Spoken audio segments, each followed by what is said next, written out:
அனைவருக்கும் வணக்கம். நம்ம இன்னைக்கு யாரை பார்க்க வந்திருக்கோம் அப்படின்னா, நம்ம தூத்துக்குடி மாவட்ட பாஜக இளைஞரணி தலைவரும் மற்றும் இப்போ ரீசெண்டா வந்த அப்டேட் என்ன பார்த்தீங்க அப்படின்னா, நம்ம தூத்துக்குடி பாராளுமன்ற தொகுதியினுடைய எம்பி கேண்டிடேட் வந்து இவர் தான் அப்படின்னு சொல்லிட்டு ஒரு ரீசெண்டா ஒரு அப்டேட் தான் வந்திருக்குது. சரி, இது யார் அவரு அப்படின்னு சொல்லிட்டு பார்த்தீங்க அப்படின்னா, நம்ம கோயில்பட்டியை சேர்ந்த தினேஷ் ரோடி அவர்கள் தான். வணக்கம் சார்.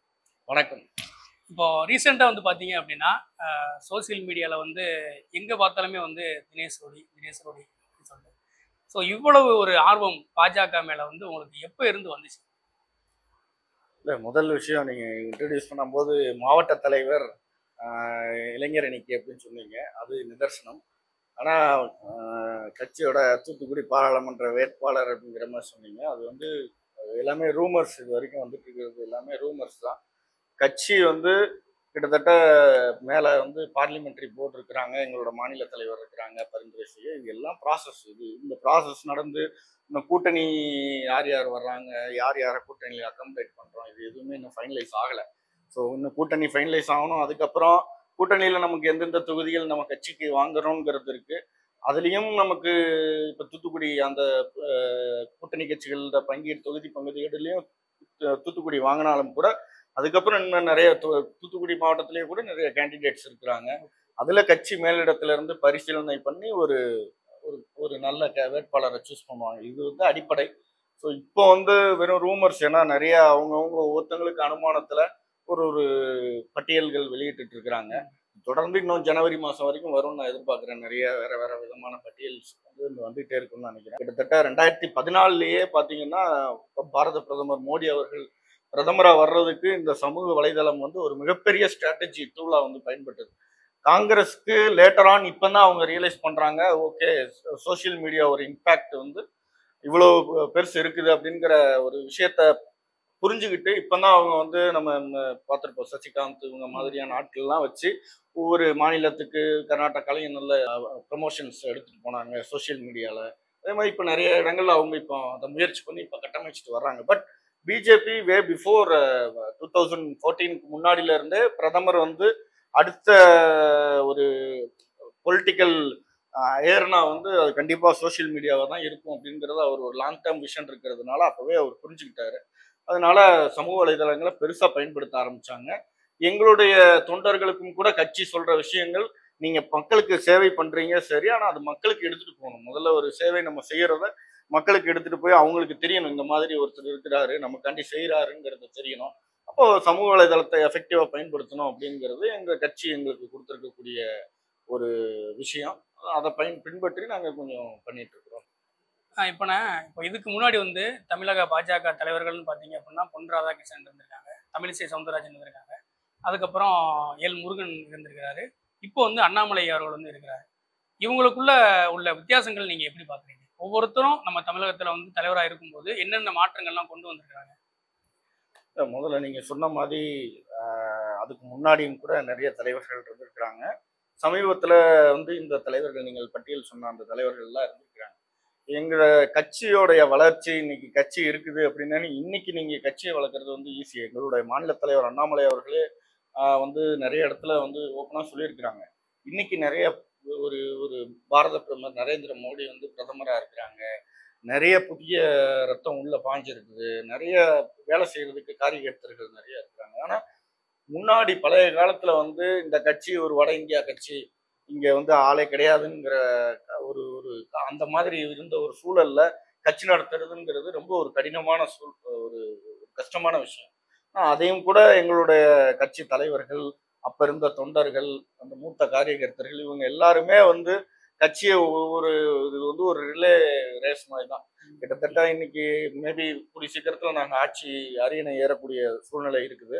ஆனா இதுக்கு முன்னாடி அவங்க அத்தனை பேரும் அவங்களுடைய உழைப்பு ஓடி வந்து எங்கள்கிட்ட வந்து வேகமா கொடுத்தது உடைய விளைவு தான் இன்னைக்கு நாங்க வந்து ஒரு ஆட்சி கட்டில உட்கார்றதுக்கு மிக அருகில வந்திருக்குமே தவிர, இது வந்து ஒருத்தருடைய உழைப்பு ஒருத்தரால மட்டும் வந்துச்சுன்னு சொல்ல முடியாது. எங்களுடைய தலைவர் அண்ணாமலை அண்ணனும் அதுல ரொம்ப தெளிவா இருக்கிறார். அவர் அண்ணாமலை அண்ணன் வந்ததுக்கு அப்புறம் அந்த குரோத், அது ஒரு டிரான்ஸ்பர்மேஷன் ஒவ்வொரு எரா இருக்கும். இப்போ பாரத பிரதமர் மோடிக்கு முன்னாடியும் அத்வானி இருந்தாங்க, வாஜ்பாய் இருந்தாங்க. பட் அது அவங்களும் செய்யாத நலத்திட்டங்கள் கிடையாது. இன்னைக்கு தங்க நாற்கரச்சாலை திட்டம், இந்த மாதிரி பல திட்டங்கள் வாஜ்பாய் அவர்கள் கொடுத்துருக்குறாங்க. பட் அதையும் தாண்டி மோடி அவர்கள் வந்தாரு அப்படின்னதுக்கு அப்புறம் அந்த எராவே வந்து வேற, டிரான்ஸ்ஃபர்மேஷன்ங்கிறது வேற. இன்னைக்கு பிஜேபியோடைய டிரான்ஸ்ஃபர்மேஷன்ங்கிறது வேற மாதிரி இருக்கு. நிறைய இளைஞர்கள் வந்து இதுக்கு முன்னாடி இருந்ததை விட இப்ப அதிகமான இளைஞர்கள் வந்து இப்ப அண்ணாமலை பின்னாடி வந்து இருக்கிறாங்க அப்படிங்கிறதான் நம்ம பார்த்தாலே தெரியும், சோசியல் மீடியா பார்த்தாலே தெரியும். இவர் வந்து என்னென்ன மாற்றங்கள்லாம் கொண்டு வந்திருக்காரு, எதனால இளைஞர்கள் வந்து அவர் பின்னாடி போறாங்க? இளைஞர்கள் முதல்ல அரசியலை வந்து சூஸ் பண்றதுக்கு ஒரு காரணம் இல்லாம போயிடுச்சு. இப்ப நான் இந்த காலத்திலேயே பாத்தீங்கன்னா ரொம்ப கம்மியான இளைஞர்கள், அவங்க வந்து அரசியலுக்கும் நமக்கும் இளைஞர்களுக்கும் சம்மந்தமே இல்லை. நம்மலாம் வந்து வேற மாதிரி வேலைக்கு போனோம், இல்லை வேற ஏதாவது ஒரு ஜாப் சூஸ் பண்ணோம், பிஸ்னஸ் பண்ணோம். ஸோ அரசியல் வந்து நமக்கு சம்மந்தம் இல்லாத இடம். அது ஏதோ ஒரு பெரிய டைனாஸ்டிக் பாலிடிக்ஸ் இருந்தால் மட்டும்தான், நம்மளோட அப்பாவோ யாரோ குடும்பத்துல யாரோ ஒருத்தர் நம்ம அரசியல்ல இருந்தாங்கன்னா அவங்களுடைய பிள்ளையோ மகனோ மட்டும்தான் நம்ம அரசியல்ல இருக்க முடியும்.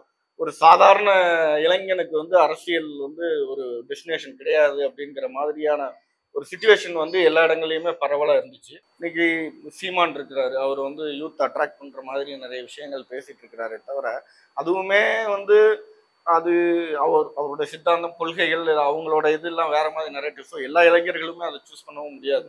பட் அண்ணாமலை அவர்களை வந்து கட்சி கரெக்டான நேரத்துல தலைவராக சூஸ் பண்ணதா தான் நான் பாக்குறேன். அதனால இளைஞர்கள் பெருமளவுல வந்து பிஜேபி இன்னைக்கு வந்து சூஸ் பண்ணி, ஆப்ஷனா சூஸ் பண்ணி அதிகமா உள்ள வந்து ஜாயின் பண்ணதுக்கு ஒரு முக்கிய காரணம். இப்போ 2024 எலெக்ஷன்ல வந்து எத்தனை இடம் பிடிக்க வாய்ப்பு இருக்குன்னு? இது வந்து சும்மா ஏதோ போற போக்கில் வந்து இத்தனை இடம் நாங்கள் பிடிப்போம், அத்தனை இடம் பிடிப்போம்னு நம்ம சொல்லிட்டு போற கேம் கிடையாது. மெயினாக வந்து ஃபர்ஸ்ட் இப்போதான் வந்து ஏடிஎம்கேயோட அலையன்ஸ்ல இருந்திருக்கிறோம். இப்போ வந்து ஏடிஎம்கே நாங்கள் அலையன்ஸ்ல இல்லை அப்படின்னு சொல்லியிருக்கிறாங்க. எங்களுடைய தேசிய தலைமை இது வரைக்கும் எங்களுக்கான டைரக்ஷன் இன்னும் இனிமேல் கொடுக்குறோம். ஏன்னா அவங்களுக்கு மற்ற மாநில தேர்தல்களும் இருக்கிறதுனால அவங்க வந்து இன்னும் சரியான ஒரு டைரக்ஷன்ஸ் எங்களுக்கு இன்னும் வராததுனால ஆஸ் ஆஃப் நவ் எங்களுடைய கட்சியோட வளர்ச்சியை நோக்கி நாங்கள் பயணம் செஞ்சுட்டு இருக்கிறோம். ஸோ இது அரௌண்ட் எப்படியும் இந்த நவம்பர் டிசம்பர் ஆகிடும் உங்களுக்கு ஓரளவுக்கான கிளியர் பிக்சர் கிடைக்கிறதுக்கு. இப்போ எல்லா மாநிலங்களையும் பார்த்தீங்க அப்படின்னா இந்த நவோதயா அப்படிங்கிற ஒரு ஸ்கூல் வந்து ஓப்பன் பண்ணியிருக்காங்க, நிறைய இடங்கள்ல வந்துருச்சு. நம்ம தமிழ்நாட்டுக்கு வராத காரணம் என்ன? இந்த காரணம் மெயினாக வந்து பாலிசிஸ், தமிழ்நாடு கவர்மெண்ட் வச்சிருக்கக்கூடிய பாலிசிஸ். நவோதயா ஸ்கூலுங்கிறது இப்போ நம்ம கேந்திர வித்யாலயா இருக்குது. நீங்கள் பார்த்தீங்கன்னா பெரும்பாலும் இராணுவ வீரர்களுடைய அவங்களுடைய குழந்தைகளுக்கோ இல்லை சென்ட்ரல் கவர்மெண்ட் அஃபிஷியல்ஸ் அவங்களுடைய குழந்தைகளுக்கோ அதில் கொஞ்சம் முக்கியத்துவம் கொடுப்பாங்க. அது போக ஜென்ரலான நம்ம பொதுமக்களும் கூட சம் பர்சன்டேஜ் ரிசர்வ்டு அவங்களுக்கு ரிசர்வ் பண்ணியிருக்கோம். அந்த மாதிரி இருக்கக்கூடிய பள்ளிகளுக்கு எவ்வளவு ரெக்கமெண்டேஷன் மக்கள் வந்து அந்த ஸ்டாண்டர்டு கேந்திர வித்யாலயாவோட ஸ்டாண்டர்டை பார்த்துட்டு கவர்மெண்ட் ஸ்கூலில் ஃபீஸ் ரொம்ப ரொம்ப ரொம்ப கம்மியான ஃபீஸில் இவ்வளோ ஒரு ஸ்டாண்டர்டான எஜுகேஷன் கொடுக்க முடியுதுங்கிறது மக்களுக்கு கண்கூட தெரியுது. ஈவன் எங்ககிட்டயே நிறைய பொதுமக்கள் அவங்களோட குழந்தைகளை அந்த ஸ்கூலில் பள்ளிகளில் சேர்க்கறதுக்காக, ஏன்னா கோட்டா உண்டு எம்பிகளுக்கு, இவங்களுக்குலாம் வந்து 2 சீட்டு 5 சீட் இந்த மாதிரி கோட்டா இருக்கும். அதனால நீங்கள் ரெக்கமெண்ட் பண்ணி எங்களுக்கு சீட் வாங்கி கொடுங்க எங்களுக்கு இந்த ஸ்கூலில் அப்படிங்கிற மாதிரி நிறைய பேர் ரெக்கமெண்டேஷன் கேட்டு வருவாங்க. ஆனால் அதில் வந்து ப்ராப்ளம் என்னென்னா திரும்பியும் இந்த மாதிரி ஹிந்தி திணிப்பு இந்த மாதிரி நரேட்டிவ்ஸை வச்சுட்டு தமிழக அரசாங்கம் அதை வந்து தடுத்து நிப்பாட்டி இருக்கிறாங்கங்கிற காரணத்தினால தான் இன்னும் மக்களுக்கு வராமல் இருக்குதே தவிர, நிச்சயமாக பாரதிய ஜனதா கட்சியோட ஆட்சி தமிழ்நாட்டில் அமையும் போது அதை கொண்டு வர்றதுக்கான அத்தனை நடவடிக்கைகளும் எடுக்க முடியும். அது கொண்டு வந்தோன்னா அதோட பயன் வந்து நிச்சயமாக நம்ம தமிழ் மக்கள் தான் அனுபவிக்கப்படும். இப்போ அடுத்து வந்து நீட்டுக்கு வருவோம். நீட்னால வந்து பார்த்தீங்க அப்படின்னா நிறைய பேர் நம்ம தமிழ்நாட்டில் வந்து நிறைய எதிர்ப்பாளர்கள் நிறைய பேர் இருக்காங்க. நீட்டு இருந்ததுனால என்ன பயன்? இப்போ நீட்டை எதிர்க்கிறதுக்கு என்ன காரணம்? இந்த ரெண்டும் என்ன சொல்லுங்க. நீட்டு எதிர்க்கிறதுக்கு காரணம் ஒன்று தான், அரசியல். அது வந்து ஒரு விஷயத்துல நானே வந்து திராவிட முன்னேற்ற கழக அரசையோ இல்லை எதிர்கட்சிகளை பாராட்டணும் அப்படின்னா அவங்க செட் பண்ற அந்த நரேட்டிவ்ஸ். அப்போ இந்த மாதிரியான சாதாரண பாமர மக்கள் கிட்ட நீட்டுங்கிறது உங்களை வந்து படிக்க விடாம பண்றதுக்கு, உங்களுக்கு எதிர்ப்பை கொண்டு வர்றது, உங்க மாணவர்களை வந்து கொண்டு போய் கல்வியில சேர்க்க முடியாம ஆகுது அப்படிங்கிற மாதிரி ஒரு திட்டமிட்டு ஒரு பொய் பிரச்சாரத்தை எடுத்துட்டு போய் அவங்க மக்கள் மத்தியில கொண்டு வந்திருக்கிறாங்க. இந்த மற்ற மாநிலங்கள்ல எல்லாத்துலேயுமே மெடிக்கல் காலேஜஸ் அதிகமா வந்து அவங்களுடைய அந்த பொலிட்டிஷியன்ஸோட கட்டுப்பாட்டுல கிடையாது. அது பெரும்பாலும் அங்க வந்து மருத்துவக் கல்லூரிகளே கம்மி. நீங்க எடுத்துக்கிட்டீங்கன்னா நம்ம ஸ்டேட்டை கம்பேர் பண்ணும்போது பக்கத்துல உள்ள மாநிலங்கள்ல மருத்துவக் கல்லூரிகள் கம்மி. இருக்கிற கல்லூரிகளையும் அது வந்து அரசாங்க கல்லூரிகள் தான் அதிகமா இருக்கு. போன பீரியட்ல தான் பாரத பிரதமர் நரேந்திர மோடி அவர்கள் 12 காலேஜ் வந்து நம்ம கொடுத்துருக்காங்க. அதுல 1 விருதுநகர் கூட வந்திருக்கு நமக்கு. அப்போ இது எல்லாமே வந்து மெடிக்கல் இன்ஃப்ராஸ்ட்ரக்சரை ஒரு பக்கம் மெடிக்கல் சீட்ஸை வந்து அதிகமாக நம்ம புஷ் பண்ணி நம்ம கவர்மெண்ட் சீட்ஸை வந்து அதிகமாக கொண்டு வரணும். இதனால பயன்பட போகிறதும் ஒரு பிராமர மக்கள். நீட்னால நீங்கள் எழுதுறீங்க, நீங்கள் ப்ரைவேட் காலேஜஸ் எடுக்கணும்னா கூட ப்ரைவேட் காலேஜஸ்ல இதுக்கு முன்னாடி இருந்த நடைமுறை என்ன? நீங்கள் யார் இருந்தாலும் ஒரு ஒரு மதிப்பெண்ணில் வந்து ரொம்ப கம்மியான மதிப்பெண் எடுத்து ஃபெயில் ஆகி ஒரு மாணவன் வந்து கிட்டத்தட்ட வந்தால் கூட அவன்கிட்ட காசை வாங்கிட்டு டொனேஷன் தான் அவங்களுக்கு 1 கோடி ரூபா ஒரு சீட்டு கொடு, நீ டாக்டரா சேர்ந்துக்கோ.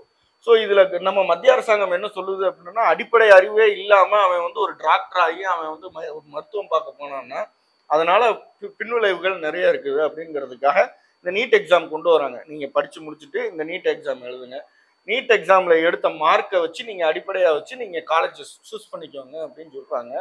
இது மூலமாக யாருக்கும் டொனேஷன்ஸ் வந்து அவங்க வாங்கணும்னு அவசியம் இல்லை, கொடுக்கணும்னு அவசியம் இல்லை. டொனேஷன்ஸ் முழுக்க முழுக்க ஒழிக்கப்பட்டிருக்குது. ஸோ இதெல்லாம் வந்து அவங்களுக்கு வந்து இப்போ திமுகவுடைய அமைச்சர்களுக்கும் அவங்களுக்கு கூட இருக்கக்கூடிய அரசியல்வாதிகளுக்கும் இதெல்லாம் ஒரு பெரிய அடியை வந்து கொடுத்துருக்குது. எப்படி வந்து பாரத பிரதமர் ஃபண்டை வெளிநாடுகள்ல இருந்து மத பிரச்சாரங்களுக்காக வரக்கூடிய ஃபண்டை முடக்கினப்போ எப்படி ஒரு ஒரு அதிர்வலைகள் ஏற்பட்டதோ அதே மாதிரி இப்போ வந்து திருப்பி இவங்களுடைய ஃபண்டை வந்து நம்ம முடக்கி இருக்கிறோம் அப்படிங்கிறதுனால அவங்களுக்கு ஒரு பிரச்சனை ஏற்பட்டிருக்குது. திட்டமிட்டு திரும்பி திரும்பி அவங்களுடைய தனிப்பட்ட ஆதாயத்துக்காக நீட்டை வந்து பேன் பண்ணணும், நீட்டை பேன் பண்ணணும் அப்படின்னு சொல்றாங்களே தவிர மக்கள் சாதாரண நடுத்தர வீட்டு மக்களும் சரி, அடித்தட்டில் இருக்கக்கூடிய மக்களும் சரி, அவங்களுடைய பொண்ணுங்களோ பையனோ கூட இன்னைக்கு டாக்டர் ஆக முடியுது அப்படிங்கிறது நீட்டுனால தானே தவிர அது ஒரு நிச்சயமா ஒரு நல்ல ஏற்றுக்கக்கூடிய ஒரு விஷயம். மக்கள் புரிஞ்சுப்பாங்கன்னு நான் நினைக்கிறேன். மோடி அவர்கள் வந்து ஆட்சிக்கு வந்த புதுசில் பார்த்தீங்க அப்படின்னா ஒவ்வொரு நாடாக வந்து பயணம் போய்கிட்டே இருந்தாங்க. இந்தியாவிலே இருக்க மாட்டேங்கிறாரு அப்படின்னு சொல்லிட்டு நிறைய பேச்சுக்கள்லாம் அடிபடுது. அதனால இப்போ இந்தியாவுடைய வெளியுறவு கொள்கை வந்து எந்த அளவுக்கு ஸ்ட்ராங்காக இருக்குன்னு வந்து அவங்க சொன்ன விஷயம் திட்டமிட்டு, ஏன்னா ஒரு ஒரு பாரத பிரதமர் மேலே எந்த விதமான குற்றச்சாட்டும் சொல்ல முடியலை அப்படிங்கிறதுனால அந்த டயத்தில் இவங்க வச்ச குற்றச்சாட்டை அவர் நாட்டிலேயே இருக்க மாட்டேன்றாரு, வெளிநாடுகளுக்கு டூர் போறாரு அப்படிங்கிறது நிறைய. இது வரைக்கும் இந்தியா வந்து இந்தியாவோட பிரதமர் போகாத நாடுகளுக்கெல்லாம் போய் அந்த நாடுகள்லாம் கூட நம்மளுடைய நட்பு வட்டத்தில் வரக்கூடிய ஒரு சூழல் இன்னைக்கு ஏற்பட்டிருக்கு. பாப்புகுனியான ஒரு சின்ன ஒரு நாடு, அந்த நாட்டுடைய பிரதமர் நம்மளுடைய பிரதமரோட காலில் விழுந்து ஆசீர்வாதம் வாங்கி நீங்கள் கொரோனா டயத்தில் நீங்கள் இல்லை அப்படின்னா எங்கள் நாடு என்ன இருக்குன்னு எங்களுக்கு தெரியாது, நீங்கள் தான் இக்கட்டான சூழ்நிலையில் எங்களை பாதுகாத்துருக்கீங்க, காப்பாற்றிருக்கிறீங்க அப்படிங்கிற அளவுக்கு ஒரு விஷயங்கள்லாம் நடந்திருக்குது. அப்படின்னா அன்னைக்கு அவர் செஞ்ச சுற்றுப்பயணங்கள். இட்டாலி சீனாவோட அதிகமாக நட்புறவு கொண்டுட்டு இருந்த ஒரு நாடு. அவங்களுடைய ரோட் அண்ட் பெல்ட் இனிஷியேட்டிவ்ல, அதாவது நம்ம டைமண்ட் ரோட்வேஸ் இந்த மாதிரி நிறைய திட்டங்கள் போட்டு அவங்களுடைய குட்ஸ், சைனாவோட குட்ஸை வெளிநாடுகளுக்கு வந்து ஏற்றுமதி செய்யறதுக்கு அவங்க பல நாடுகள் கூட ஒப்பந்தம் போட்டிருந்தாங்க. அதில் ஒரு நாடு இட்டாலி. நம்மளுடைய G20 மாநாட்டுக்கு அவங்க இட்டாலியோட பிரதமர் வந்திருந்தப்போ அவங்க அந்த மாநாட்டில் வச்சுதான் அவங்க சைனா கிட்ட சொல்றாங்க, நாங்கள் உங்களோட அந்த ரோட் அண்ட் பெல்ட் திட்டத்துல இருந்து நாங்கள் வெளியேறோம் அப்படின்னு சொல்லி அதே G20 அவங்க கன்வே பண்ணிட்டு அதே G20 வச்சு நம்ம பிரதமர் கிட்ட வந்து நீங்க எடுக்கிற முன்னெடுப்புக்கு நாங்கள் வந்து உங்க கூட கை கோர்க்கிறோம் அப்படின்னு சொல்றாங்க. இதெல்லாம் வந்து எவ்வளவு பெரிய ஒரு எக்ஸ்டர்னல் அஃபேர்ஸ்ல வந்து எவ்வளவு சிறப்பா ஒரு ஒரு தலைவர் செஞ்சிட்டு இருக்கிறார். அது மட்டும் இல்ல, அவர் சூஸ் பண்ண ஒரு எக்ஸ்டர்னல் மினிஸ்ட்ரிக்கு அவர் சூஸ் பண்ணியிருக்கக்கூடிய தலைவர் ஜெய்சங்கர் அவங்க பூர்வீகமா தமிழ்நாடை கொண்டிருந்தாலும் கூட அவங்க வந்து அவருடைய எக்ஸப்ஷனலான ஒர்க்கு, அவர் வந்து அந்த எக்ஸ்டர்னல் மினிஸ்ட்ரியில அவர் இதுக்கு முன்னாடி இருந்த ஒரு ஒரு கவர்மெண்ட் சர்வெண்டா இருந்தவரை அவருடைய வேலையையும் அவருடைய திறமையையும் பார்த்து இன்னைக்கு ராஜ்யசபா உறுப்பினராக்கி அவரை வந்து ஒரு எக்ஸ்டர்னல் அஃபேர்ஸ் மினிஸ்டரா போட்டு அவங்களுடைய பெஞ்ச் மார்க் இன்னைக்கு வந்து இதுக்கு முன்னாடி இருந்த எக்ஸ்டர்னல் அஃபேர்ஸ், இதுக்கு முன்னாடி சுஷ்மா ஸ்வராஜ் இருந்தாங்க, அவங்க இருந்தப்போ அவங்களுடைய அணுகுமுறை எல்லாரையும் பாசமா அணுகக்கூடிய ஒரு ஒரு தோரணை, ஒரு பாணி வந்து இருக்கும். இன்னைக்கு ஜெய்சங்கர் அவர்கள் இருக்கிறாங்கன்னா யாருக்கிட்ட நம்ம கை கொடுக்கணும், யாருக்கு கை கொடுக்க கூடாதுங்கிற அளவுக்கு நம்மளோட செல்ஃப் டிஃபென்ஸ், நம்மளுடைய ஒரு ஒரு கெத்துன்னு சொல்லுவோம்ல, நம்ம ஒரு கலவக்கியெல்லாம் சொல்லணும்னா யாருக்கிட்ட நம்ம கெத்து காட்டணும், யாருக்கிட்ட இறங்கி நம்ம வந்து கட்டி அரவணைக்கணுங்கிற அளவுக்கு ஒவ்வொரு நுணுக்கத்தையும் அவர் எடுத்து செஞ்சிட்டு இருக்கிறாரு. அப்படிங்கும்போது ரொம்ப பிரமாதமா அவருடைய எக்ஸப்ஷனலான ஒர்க்கு இந்த மோடி கவர்மெண்ட்ல ஒரு பல இடங்கள்ல வந்து எக்ஸப்ஷனலா ஒர்க் ஆகிட்டு இருக்குதுங்கிறதையும் தாண்டி இந்த எக்ஸ்டர்னல் அஃபேர்ஸ் அப்படிங்கிறது வந்து ஒரு எக்ஸப்ஷனலான ஒர்க்கு மினிஸ்ட்ரி அப்படிங்கிறத தான் நான் பார்க்குறேன். இப்போ நம்ம இந்தியாவை சுற்றி இருக்கிற நாடு பார்த்தீங்க அப்படின்னா ஸ்ரீலங்கா, இந்த பாகிஸ்தான்லாம் பார்த்தீங்கன்னா இப்போ ரீசெண்டில் பொருளாதாரம் வந்து ரொம்ப வீழ்ச்சி அடைஞ்சிச்சு. இப்போ இதனால வந்து நம்ம இந்தியாவுக்கு ஏதாவது பாதிப்பு இருக்கும் அப்படின்னு நினைக்கிறீங்க? இந்தியாவுக்கு பாதிப்பு இல்லைங்க. பட் அதே சேம் டைம்ல வந்து ஒரு மிகப்பெரிய வளர்ச்சி அடைஞ்சிருக்குது இந்தியா. நம்ம அதை பார்க்கணும். அதாவது நம்ம வளர்ச்சி அடைகிறோங்கிறது பெரிய விஷயம் கிடையாது. பட் எல்லாரும் வந்து அவங்களுடைய பொருளாதாரத்தை தக்க வச்சுக்கிறதுக்கு, இல்லை அவங்க பொருளாதாரம் கீழ் நோக்கி சென்றுட்டு இருக்கக்கூடிய நேரத்தில் நம்ம வளர்ச்சி அடைகிறோம் அப்படின்னா, நம்மளுடைய வளர்ச்சி எப்படிப்பட்ட வளர்ச்சிங்கிறத நம்ம முதல்ல உணர்ந்துட்டோம். இன்னைக்கு ரயில்வேஸ் எடுத்துக்கிட்டோம்னா, ரயில்வேஸ்ல ஒரு மிகப்பெரிய புரட்சி நமக்கு நடந்துகிட்டு இருக்குது. வந்தே பாரத் நெல்லையில இருந்து இன்னைக்கு நம்ம சென்னைக்கு நமக்கு சீக்கிரமா போறதுக்காண்டி ஒரு வந்தே பாரத் கொடுத்துருக்குறாங்க. அப்ப இது எல்லாத்தையுமே மக்கள் பார்க்கும்போது இது எதுவுமே ஏதோ பேருக்கு நம்ம வளர்ச்சி கொடுத்தோம், இந்த ரோட்ல இருந்து அடுத்து கொஞ்சம் இன்னொரு 10 அடி ரோடு போட்டோம், அப்படி இல்லை. நம்ம போயிருக்கிற நம்ம சந்திச்சிருக்கிற டிரான்ஸ்ஃபர்மேஷன்ஸ் எல்லாமே வந்து ஒரு 100 மடங்கு 200 மடங்கு அதிகமான டிரான்ஸ்ஃபர்மேஷன்ஸை நம்ம சந்திச்சிருக்கோம். அதனால பொருளாதாரத்துல நிச்சயமா பல நாடுகளை விட நம்ம பெரிய அளவுல முன்னோடியா இருக்கிறோம் அப்படிங்கிறது. இப்போ பார்த்தீங்கன்னா நிறைய வல்லுநர்கள் வந்து என்ன சொல்றாங்க அப்படின்னா, மோடி அவர்கள் வந்து போய்கிட்டு இருக்கிற பாதை வந்து சரியான பாதை தான். அவங்க வந்து இன்னும் ஒரு 5 வருஷம் வந்து மோடி அவர்கள் கையில் வந்து ஆட்சி இருந்தது அப்படின்னா கண்டிப்பாக வந்து இந்தியா வந்து ஒரு வல்லரசு நாடாக மாறிடும் அப்படின்னு சொல்றாங்க. அதை பற்றி உங்களோட கருத்து என்ன? இதுக்கு ஒரு மிகப்பெரிய வல்லுநர் இருக்கணும்னு அவசியம் இல்லை. இன்னைக்கு சாதாரண தமிழ்நாட்டில் இருக்கக்கூடிய பாமர மக்கள் கூட அதை புரிஞ்சுக்கிட்டாங்க. அதனால இதை வந்து வல்லுநர் தான் வந்து சொல்லணுங்கிற அவசியம் இல்லைங்கிறத தான் நான் பார்க்குறேன். ஏன்னா மக்கள் வந்து ஒவ்வொரு பிரதமருடைய ஒவ்வொரு திட்டங்களையும் பார்த்துட்டு இருக்கிறாங்க. அவங்க டைரெக்டாக எந்தெந்த விதத்தில் பெனிஃபிட் ஆகிறாங்க அப்படிங்கிறதையும் பார்த்துட்டு இருக்கிறாங்க. அதனால சாதாரண பாமர மக்களுக்கு கூட இது போய் சேர்ந்துருக்குது அப்படிங்கிறத தான் நான் பார்க்குறேன். இந்த ஆர்எஸ்எஸ் அப்படின்னா என்ன? ஆர்எஸ்எஸ்ங்கிறது வந்து ஒரு உறுப்பினர் அட்டை இல்லாத ஒரு அமைப்பு. நீங்கள் வந்து நான் போய் ஆர்எஸ்எஸ்ல கார்டு வாங்கி வச்சிருக்கிறேன், நான் மெம்பர்ஷிப் வச்சிருக்கிறேன் அப்படின்லாம் சொல்ல முடியாது. நாட்டு மேலே பற்று இருக்கணும், நமக்கு இந்த நாடை நேசிக்கணும், நம்ம இதெல்லாம் தான் ஒரு விஷயமா இருக்குமே தவிர அதில் வந்து நீங்கள் ஒரு அமைதிக்கு சீர்குலைக்கணும் இந்த மாதிரி விஷயங்கள்லாம் எதுவுமே இருக்காது. இன்ஃபேக்ட் இன்னும் நான் எனக்கு வந்து அந்த கொள்கை மேலேயும் சித்தாந்தத்து மேலேயும் பிடிப்பு வர்றதுக்கான காரணம் கூட அந்த கேம்ப் இருந்தது ஒரு முக்கியமான காரணம். ஏன்னா எனக்கு வெளியில் அது வரைக்கும் அவங்க சொல்லிட்டு இருந்த நெரேட்டிவ் ஒன்று, பட் நான் உள்ளே போய் உட்காந்து பார்க்கும்போது அதில் இருந்த நெரேட்டிவ் வந்து வேற. அதுக்கான காரணம் இந்த கட்சியோட சித்தாந்தமும் கொள்கையும் தான். இப்போ எம்பி கேண்டிடேட் அப்படின்னா அந்த தொகுதியுடைய மக்கள் பிரச்சனை என்ன, இது வந்து இந்த மக்களுக்கு தேவை அப்படின்னு சொல்லிட்டு ஒரு வாக்குறுதி கொடுத்து ஓட்டு கேட்பாங்க. ஸோ இப்போ நம்ம தூத்துக்குடியை பொறுத்த மட்டும், நம்ம கோயில்பட்டியை பொறுத்த மட்டும் வந்து மக்களுக்கு வந்து என்ன தேவைப்படுதுன்னு நினைக்கிறீங்க? இல்லை, எம்பி கேண்டிடேட்ங்கிற திருப்பி நான் இன்னொரு விஷயமும் தெளிவுபடுத்த விரும்புகிறேன். நான் ஒரு விஷயத்தில் ரொம்ப உறுதியாக இருக்கிறேன். தூத்துக்குடி பாராளுமன்ற தொகுதியில் பாரத பிரதமர் நரேந்திர மோடி அவர்கள் போட்டியிடணும் அப்படிங்கிறாங்க. இந்த மாதிரி ஒரு பயங்கரமான டிரான்ஸ்ஃபர்மேஷனை அந்த வாரணாசி தொகுதி வந்து சந்திச்சிருக்குது. அதே டிரான்ஸ்ஃபர்மேஷனை நம்மளுடைய தூத்துக்குடி மாவட்டமும் சந்திக்கணும் அப்படிங்கிறதுல நான் ரொம்ப மிக தெளிவாக நாங்கள் இருக்கிறோம்.